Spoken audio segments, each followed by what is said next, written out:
नमस्कार दोस्तों, मैं हूं पूजा कुमारी। तो चलिए जानते हैं राजस्थान की 50 फटाफट खबरों को 10 मिनट में। उससे पहले आप इस वीडियो को कहां से देख रहे हैं कमेंट में जरूर बताएं।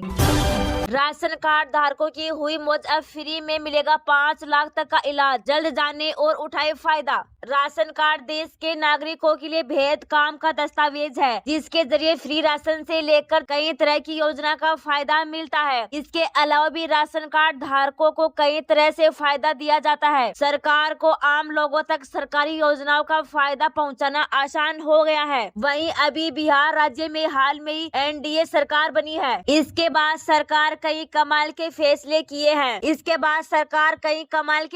किए। दरअसल सरकार ने राशन कार्ड धारकों को 5 लाख रुपए तक का बीमा कवर देने की घोषणा की है। सरकार राशन कार्ड धारकों को प्रधानमंत्री जन आरोग्य योजना में शामिल करके फायदा पहुंचा रही है। आपको जानकारी के लिए बता दें कि बिहार में एनडीए सरकार बनी है।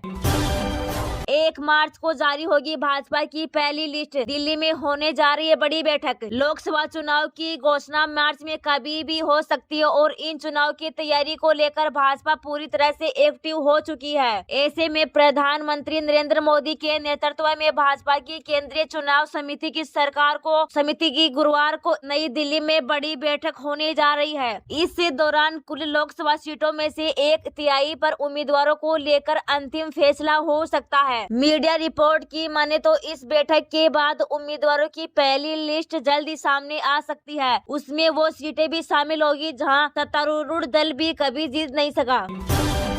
पीएम मोदी ने जारी की किसान योजना की 16वीं किस्त। 9 करोड़ किसानों के लिए बड़ी खुशखबरी। खाते में डाले गए 21 करोड़ रुपए। प्रधानमंत्री नरेंद्र मोदी ने पीएम किसान सम्मान निधि योजना की 16वीं किस्त जारी कर दी है। प्रधानमंत्री मोदी ने बुधवार को महाराष्ट्र के यवतमाल से लगभग 9 करोड़ लाभार्थी किसानों के बैंक अकाउंट में 21 करोड़ रुपए ट्रांसफर किए हैं। बता दें कि पीएम किसान के लाभार्थियों को 6,000 रुपए का सालाना नगद लाभ दिया जाता है। यह रकम 2,000 रुपए की 3 समान किस्तों में बांटी जाती है। इस बीच केंद्रीय गृह मंत्री अमित शाह ने प्रधानमंत्री किसान सम्मान निधि योजना की तारीफ की है। अमित शाह ने कहा कि योजना से अब तक करोड़ों किसानों को फायदा हुआ है। किसानों को 3 लाख करोड़ से अधिक की राशि सीधे प्रत्यक्ष लाभ अंतरण के माध्यम से दी गई है। डीबीटी के जरिए भुगतान करने वाली यह दुनिया की सबसे बड़ी योजना है। शाह ने कहा कि यह योजना किसानों के जीवन को आसान बनाने और कृषि को बढ़ावा देने की दिशा में ऐतिहासिक साबित हुई है। यदि कोई किसान खेती कर रहा है लेकिन खेत उसके पास नाम पर नहीं है तो उसे इसी योजना का लाभ नहीं मिलता है। अगर खेत उसके पिता या दादा के नाम पर, तभी वे इस योजना का फायदा नहीं उठा सकते। अगर कोई खेती की जमीन का मालिक है लेकिन वह सरकारी कर्मचारी या फिर रिटायर हो चुका है, उसे भी इस योजना से वंचित रखा जाता है।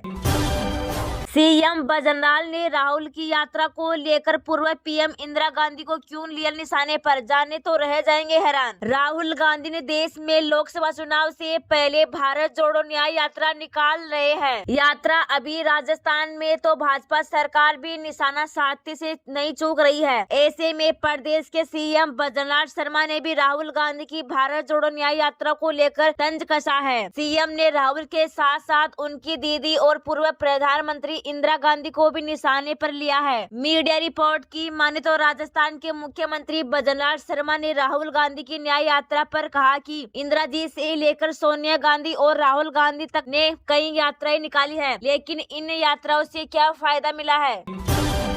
लोकसभा चुनाव से पहले राजस्थान में बढ़ी टेंशन। इस समाज ने लिया मतदान के बहिष्कार का फैसला। राजस्थान के धौलपुर जिले में कुशवाहा समाज के आरक्षण समेत अन्य लोगों को लेकर फिर से सरकार को अल्टीमेटम दे दिया है और अब की बार आगामी लोकसभा चुनाव का बहिष्कार करने का निर्णय लिया है। कुशवाहा आरक्षण संघर्ष समिति के पदाधिकारियों को भरतपुर प्रशासन की ओर से 10 दिन का समय देकर सरकार ने वार्ता कराने का आश्वासन मिला था, लेकिन सरकार की तरफ से 25 फरवरी तक वार्ता के लिए बुलावा नहीं आया, न ही कोई फैसला लिया गया। राजस्थान में मौसम ले रहा अंगड़ाई, IMD ने कहा हो जाइए सावधान, अगले 2 दिन बारिश और ओले मचाएंगे कोहराम। राजस्थान में मौसम फिर से अंगड़ाई ले रहा है। सर्द हवाओं और हल्की बारिश के दौर के कारण प्रदेश में सर्दी ने फिर से डेरा डाल दिया है। मौसम विभाग ने अब आगामी 2 दिनों में बारिश के कई इलाकों में बारिश और ओलावृष्टि की चेतावनी दी है। मौसम में हो रहे बदलाव के बाद कई जिलों में बारिश और ओलावृष्टि का ऑरेंज तथा येलो अलर्ट जारी किया गया है। सर्द हवाओं के कारण सूबे में फरवरी माह के अंत में भी अच्छी खासी सर्दी का एहसास हो रहा है। मौसम विभाग के अनुसार प्रदेश में एक तीव्र पश्चिमी विक्षोभ सक्रिय हो रहा है, जिसके प्रभाव से 1 और 2 मार्च तक तो प्रदेश के कुछ भागों से तेज मेघ गर्जना के साथ आंधी और बारिश की संभावना है। मौसम विभाग के मुताबिक प्रदेश के कुछ भागों में 1 मार्च को नया पश्चिमी विक्षोभ सक्रिय होगा। इसके असर से 1 और 2 मार्च को जोधपुर, बीकानेर, अजमेर, जयपुर, कोटा और भरतपुर संभाग के कुछ हिस्सों में मौसम में बड़ा बदलाव आएगा। इस पश्चिमी विक्षोभ के प्रभाव के कारण इन संभागों में बिजली कड़कने के साथ ही तेज हवाएं चलेंगी और बारिश होने का अनुमान है। कहीं कहीं ओलावृष्टि भी हो सकती है। इस दौरान हवा की गति 30 से 50 किलोमीटर प्रति घंटे रह सकती है। सरकार ने महिलाओं को दी सौगात, अब 50 वर्ष की उम्र में मिलेगी महिलाओं को पेंशन। केंद्र और प्रदेश की सरकारें मिलकर महिलाओं के लिए कई तरह की योजनाओं पर काम करती है और उन्हें आर्थिक मदद भी करती है। ऐसे में कई योजनाओं के माध्यम से महिलाओं को सहायता दी जाती है। इनमें से एक योजना वृद्धावस्था पेंशन। ऐसे में महिलाओं को सरकारें 60 साल की उम्र के बाद पेंशन देती है, लेकिन अब झारखंड सरकार ने इस उम्र को कम कर दिया है। यूनिवर्सल पेंशन स्कीम के तहत ट्रांसजेंडर समेत तमाम 60 वर्ष आयु के वर्ग के लोगों को पेंशन दी जाती है, जिसमें महिलाओं के लिए अलग से प्रावधान किया गया है। ऐसे में सरकार ने बड़ा फैसला लिया है और महिलाओं की उम्र को कम करने का फैसला किया है। सरकार ने पेंशन पाने के लिए झारखंड में महिलाओं की उम्र 50 वर्ष कर दी है। इसके लिए 31,740 करोड़ का प्रावधान किया गया है। इसका लाभ 23,50,000 लाभार्थियों को मिलेगा। इसके लिए बजट में घोषणा की गई है। पीएम मोदी ने तमिलनाडु में 17,300 करोड़ के प्रोजेक्ट इनॉग्रेट किए, बोले सच कड़वा होता है। यूपीए सरकार ने आपके विकास की फिक्र नहीं की। प्रधानमंत्री नरेंद्र मोदी ने बुधवार को तमिलनाडु में थूथुकुडी में 17,300 करोड़ रुपए के प्रोजेक्ट की नींव रखी है। इनमें देश का पहला हाइड्रोजन हब पोर्टल और इनलैंड वाटर वे वेसल शामिल है। इस वेसल को हरित नौका इनिशिएटिव के तहत बनाया गया है। इसके साथ ही पीएम ने वीओ चिदंबरम बंदरगाह पर आउटर हार्बर कनेक्टर टर्मिनल की आधारशिला रखी है। पीएम ने 10 राज्यों और केंद्र शासित प्रदेशों में 75 लाइट हाउसेज से पर्यटक सुविधा भी राष्ट्र को समर्पित की है। इसके अलावा 1,477 करोड़ की लागत से कन्याकुमारी तिरुनेलवेली से चेन्नई तक के रेल प्रोजेक्ट और 4,586 करोड़ की 4 सड़क परियोजनाओं का भी लोकार्पण किया।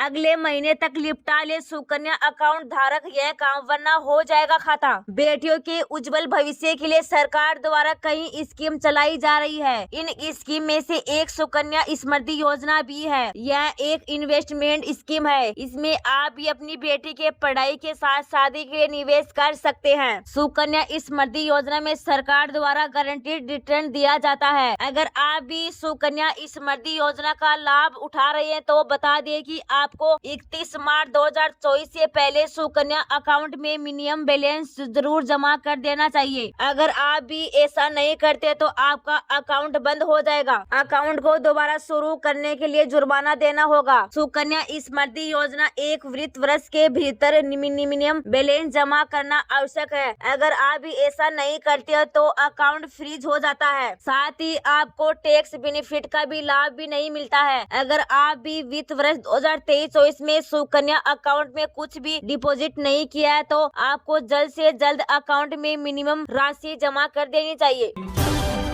6000 से ज्यादा मिनी आंगनबाड़ी मुख्य आंगनबाड़ी में होगी क्रोनत। इस दिन लागू होंगे निर्देश। राजस्थान की उप मुख्यमंत्री दिया कुमारी ने 6204 मिनी आंगनबाड़ियों को क्रोनोत कर मुख्य आंगनबाड़ी बनाए जाने की स्वीकृति दी है। महिला एवं बाल विकास विभाग के अंतर्गत समेकित बाल विकास सेवाएं के सुदृढ़ीकरण के लिए 6204 मिनी आंगनबाड़ियों को कर मुख्य आंगनबाड़ी बनाए जाने की स्वीकृति उन्होंने दी है। उन्होंने महिला एवं बाल विकास शासन सचिव